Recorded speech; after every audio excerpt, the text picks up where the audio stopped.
You do not stop a German tank with a man in a tube. That is the rule. Not a slogan. Not a theory. A law of war. By 1940, it feels as permanent as gravity. German armor smashes Poland in weeks. Then it turns west and shatters France in days. The world watches columns of steel roll forward. Panzers, half-tracks, trucks, moving faster than most generals can even draw arrows on a map. Infantry scatters. Governments collapse. Entire armies retreat, not because they lack courage, but because the machine is bigger than courage. In the new war, steel decides. And a German tank is not a romantic symbol.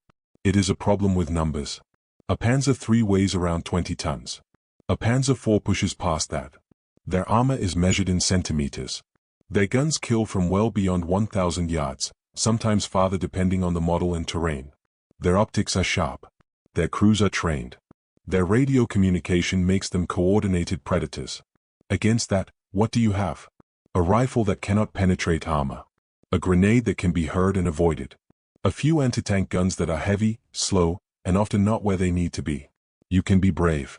You can be skilled. You can be patriotic. But bravery does not punch through steel. German doctrine builds itself around this certainty. Tanks lead. Infantry follows. Artillery supports. Air power finishes. Everywhere the panzers go, the rule holds. Tank shock wins. Momentum wins. Fear wins. So when intelligence whispers about a new American infantry weapon, portable, cheap, fired from the shoulder, German officers do not panic. They laugh. A hollow tube. A small rocket. A crude trigger. They call it a toy. A joke.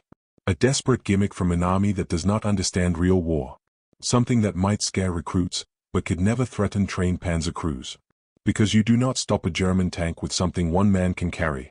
But in 1943, in North Africa, in a rocky valley called El Geta, that rule is about to die. And when it does, Germany's faith in armored invincibility will never fully recover. You are Private Joe McGill. 22 years old. From Nebraska. From the kind of farm where machinery breaks, and you either fix it or you lose the harvest. You grew up around engines and tools, around bolts and grease and the simple truth that big things can fail if you hit the right place. That is what the army gives you, a job that might kill you, and a weapon nobody fully trusts yet. You wear the patch of the 1st Infantry Division, the big red one. You have already landed in North Africa. You have already learned what the desert does to men. It dries out your mouth until your tongue feels like cloth. It burns your skin. It makes sweat useless. It turns a march into punishment. You have also learned something else. Fear does not vanish. It becomes manageable, if you focus on the next task. Now it is March 1943. Tunisia. The campaign in North Africa is tightening like a noose. Allied forces push east. The German Afrika Korps is falling back after defeats, but retreat does not mean weakness. It means they are preparing to strike with what still works. Tanks. Real tanks. Panzer IIIs and Panzer IVs, some with long-barreled guns that outrange most things you can throw back at them. They can sit on a ridge and pick you apart. They can roll straight through infantry lines if those lines don't have proper anti-tank defenses. Your orders sound neat on paper. Hold a defensive line in a narrow valley. Delay the German advance. Buy time. Everyone in your unit understands what that really means. You are bait. Because German doctrine demands counterattack. They do not accept being pushed. When they feel pressure, they respond with steel. Tanks will probe. Tanks will punch. Infantry will follow. And unless something changes, your line will collapse the moment armor arrives. That is when officers start handing out something new. The M1 rocket launcher. The Bazooka. It weighs about 13 pounds. It is about 5 feet long. It fires a 2.36-inch rocket with a shaped charge warhead, a new kind of killing that doesn't rely on brute force like a cannon. Instead, it concentrates explosive energy into a focused jet, designed to burn through armor. Designed to. Because design and reality are never the same on a battlefield. The Bazooka is finicky. Early rockets can fail. Moisture can short electrical contacts. Dust can get everywhere. Training has been rushed because the war never waits for perfect instruction. The effective range is short, usually under 150 yards for any real hope of a reliable hit. Sometimes closer. That means you must let a German tank approach until it feels like it can crush you. And then you must stand up, aim, and fire. Some officers admit the truth in low voices. If it works, it changes everything. If it fails, The man holding it dies. Meanwhile, German intelligence hears about the weapon too. They see captured fragments. They hear rumors. They read reports that sound like exaggerations. Their assessment is blunt. Dismissed. An American gimmick. A propaganda device. A joke weapon. You are about to discover who is right. Because the tanks are coming. Dawn at El Ghetto arrives without romance. It arrives with engines. Low. Heavy. Relentless. You feel the vibration through the ground before your eyes fully open.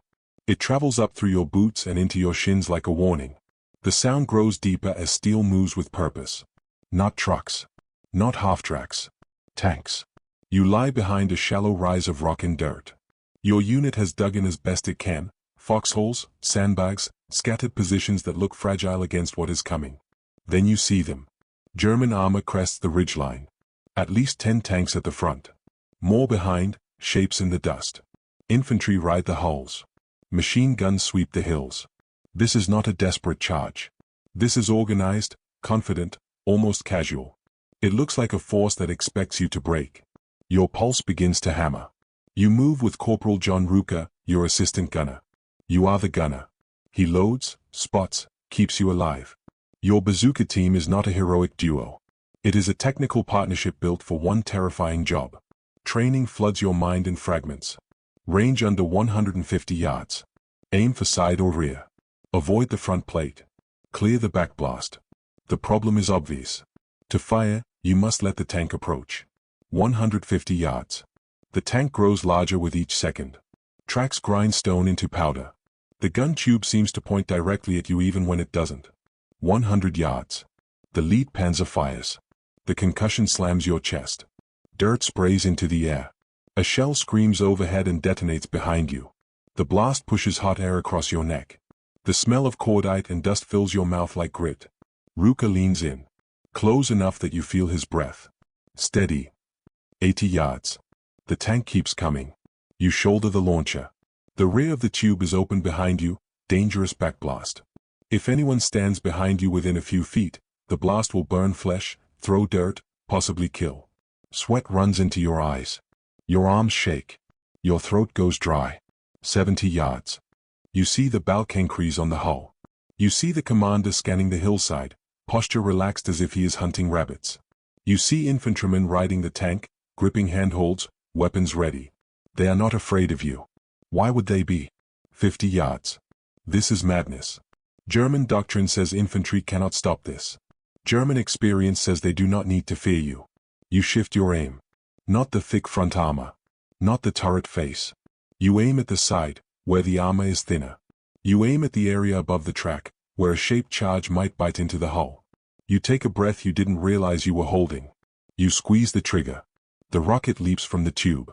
A flash. A shriek. A heartbeat of nothing. Then impact.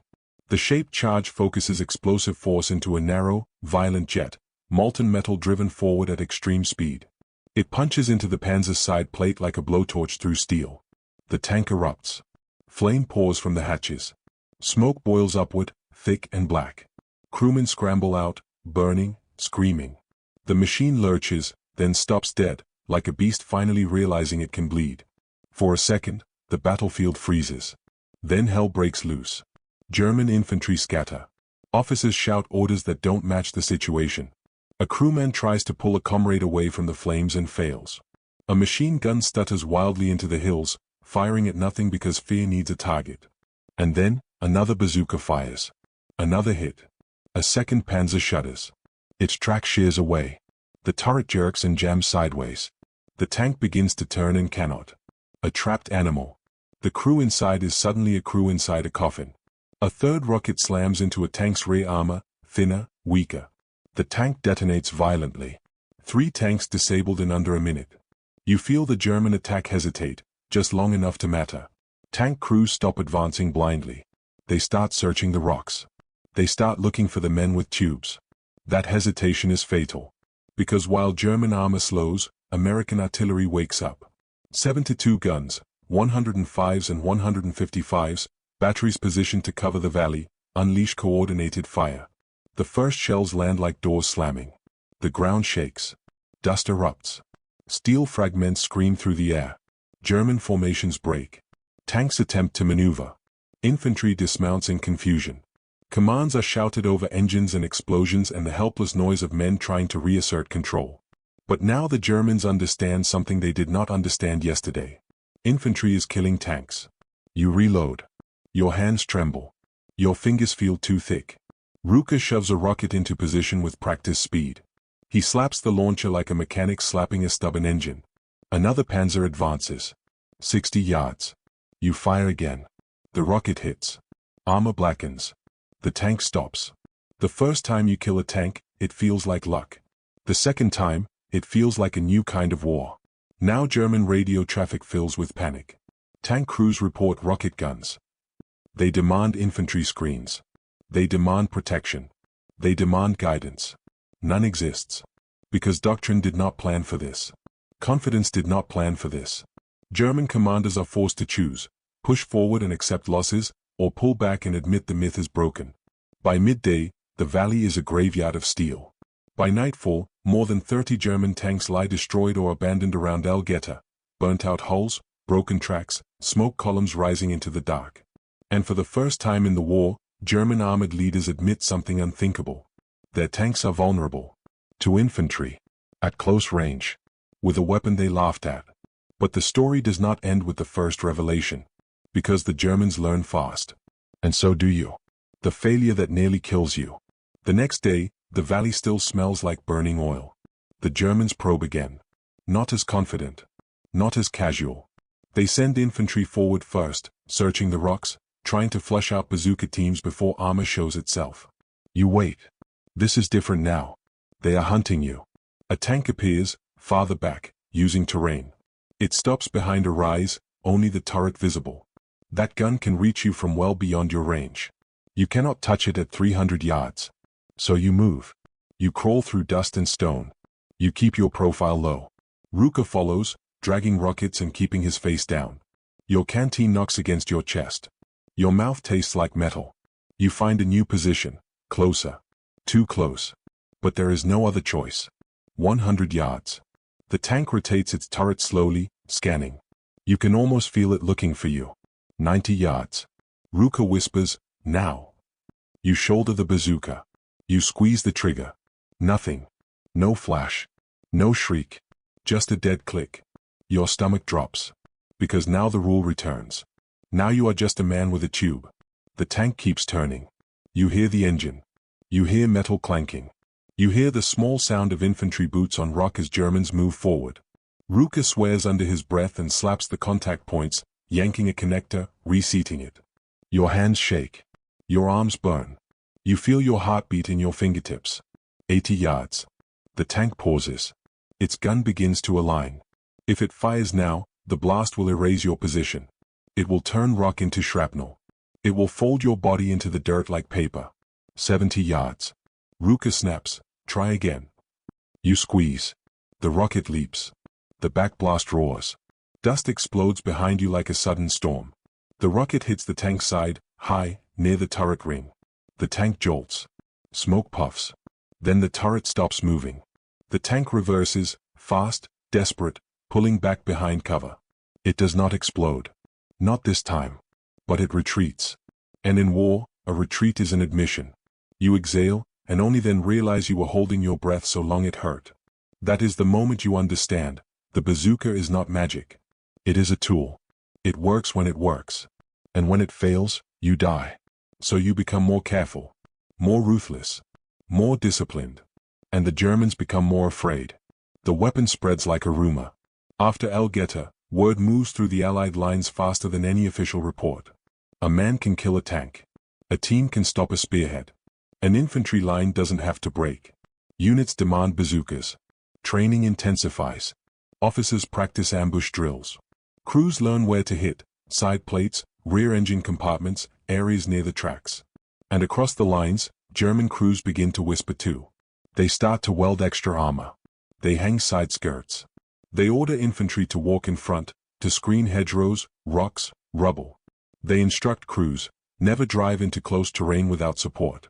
But close terrain is everywhere in a war fought across villages and hills and forests. And the bazooka follows the war into every one of those places. Sicily and Italy, the tight places. Later in 1943, the fighting shifts into Sicily and Italy, places where tanks cannot simply roam. Roads snake through stone villages. Hills create blind corners.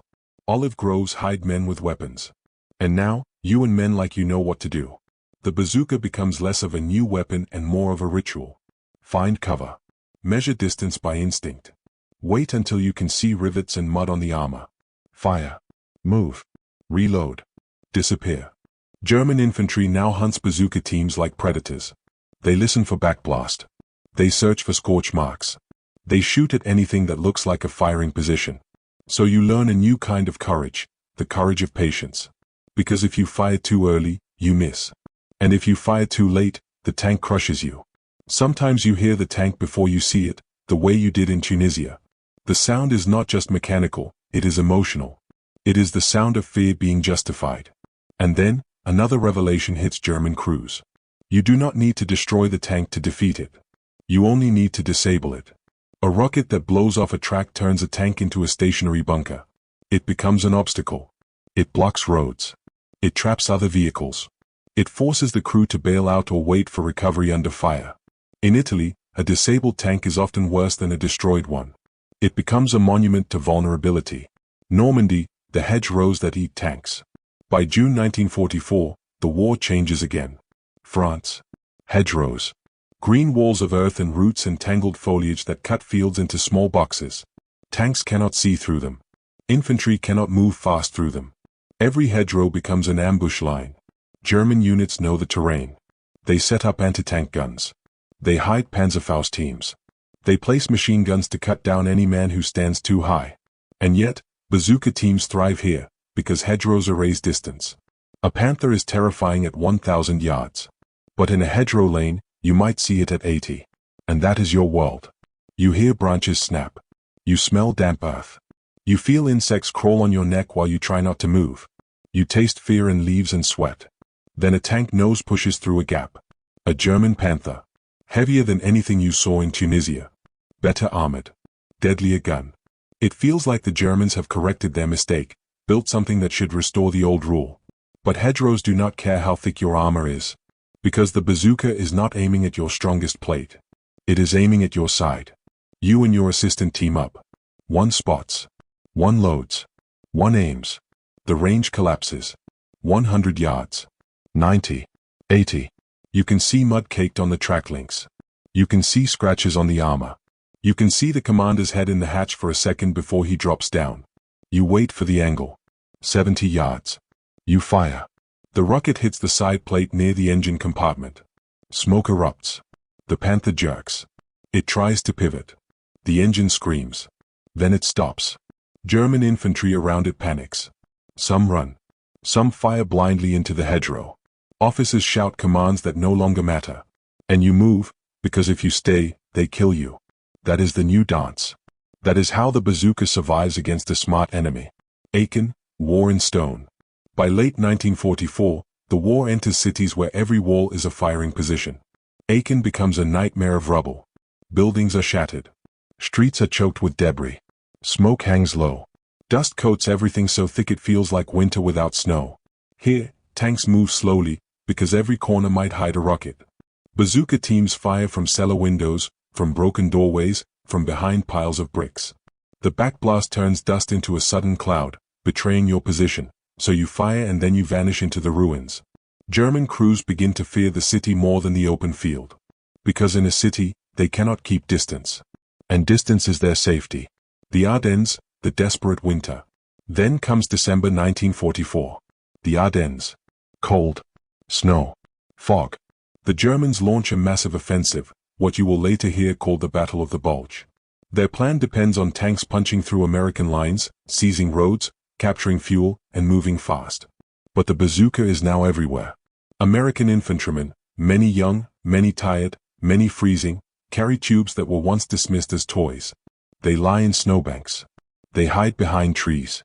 They crouch in shallow holes that fill with icy water. They wait for tanks. In that winter fog, a tank might appear at 30 yards. 30. Think about what that means. At 30 yards, you can hear the clank of track links. You can smell exhaust. You can see frost on armor. You can hear German voices inside if the hatch is open.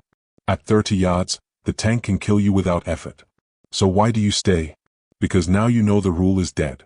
You can stop a tank with a man and a tube. And you must, because if you don't, the road behind you opens, the line collapses, and the war gets longer. Enemy perspective, when the laughing stops.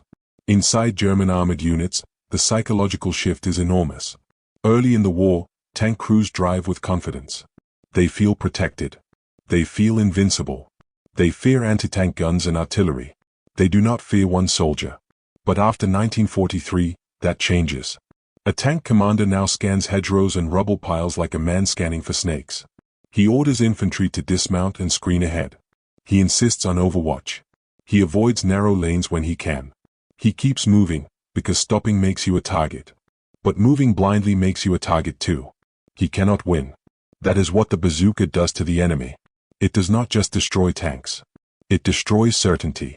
And certainty is what made German blitzkrieg terrifying. Now, even German armored power must operate with caution. Now, the predator knows it can be hunted. The major revelation. El Ghetto is where Germany first learns the lesson. Europe is where the lesson becomes permanent. And the deepest, cruelest irony is this. The bazooka is not an elite weapon. It is not a secret reserved for commandos. It is not rare. It is issued to ordinary infantry. Men who a year earlier could not imagine stopping a tank. Men whose hands shake. Men who misfire. Men who sweat and pray and reload. Men like you. And that is why the joke weapon becomes a nightmare. Because it turns the battlefield into a place where any bush, any cellar window, any hedgerow gap might conceal a tank killer. And the Germans can never fully adapt to that fear. If you find this kind of forgotten history as fascinating as we do, we'd be honored if you'd hit that subscribe button. We believe these stories of courage, sacrifice, and ingenuity deserve to be told. And by subscribing, you help us ensure they aren't forgotten. The fighting continues. The enemy adjusts. And still, the bazooka keeps appearing, closer, sharper, deadlier. By late war, German crews no longer laugh when they hear the word. They flinch. What the Germans do not know in 1943, what they cannot fully understand in that Tunisian valley, is that El Ghetto is not just a hard day. It is a pivot.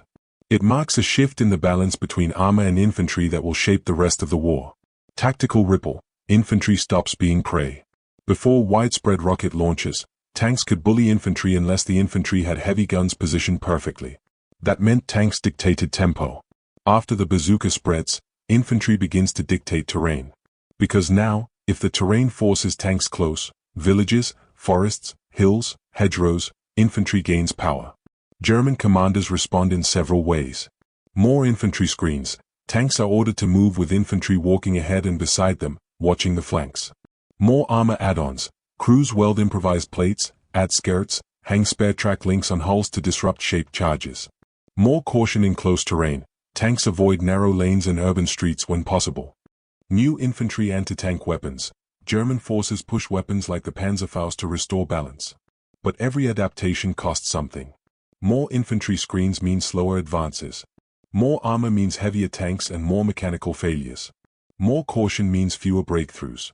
In a war where speed matters, the cost becomes strategic. Psychological ripple, the end of invincibility. The true impact wouldn't be understood until later, but it begins here. German armored crews lose their psychological edge. The early war myth, the unstoppable Panzer, depends on fear. Tanks are not just steel, they are terror made mechanical. When infantry believes it cannot win, it breaks faster. But now, infantry sees tanks burn. Infantry sees crews bail out. Infantry watches a tube stop a machine that once felt immortal. That confidence spreads like electricity. Not reckless confidence. Hard confidence. The kind that makes a man hold his position when he would have run. And that matters. Because holding positions, delaying advances, winning minutes, wins battles.